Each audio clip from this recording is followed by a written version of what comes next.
Hello વિદ્યાર્થી મિત્રો, ત્રિકોણમિતિ કોષ્ટકની કિંમત યાદ રાખવી મુશ્કેલ લાગે છે ને? તો ચાલો આપણે આજે ટ્રીક શીખીએ એની. 0 1 2 3 4 આ લખીશું. અહીંયા પણ 4, અહીંયા પણ 4, અહીંયા પણ 4 અને અહીંયા પણ 1 નું વર્ગમૂળ. તો વર્ગમૂળ લઈ લઈશું આપણે. તો 0 ના 0, આનું વર્ગમૂળ થશે 1/2. આનું થશે તો કે 1/2 √2.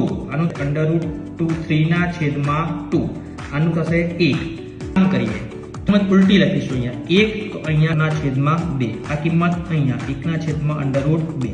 આ કિંમત લખીશું અહીંયા 1/2 અને આ 0 લખીશું અહીંયા. હવે 10 બંનેનો ભાગ, આ બંનેનો ભાગાકાર અહીંયા, આ બંનેનો ભાગાકાર અહીંયા, આ બંનેનો ભાગાકાર અહીંયા. એટલે હવે આ બંનેનો ભાગાકાર લખીએ તો આપણે લખાશે અહીંયા 2 કેન્સલ. તો 1/√3. 1/√2 ભાગ્યા 1/√2 એટલે આવશે 2 કેન્સલ એટલે બાકી રહેશે √3.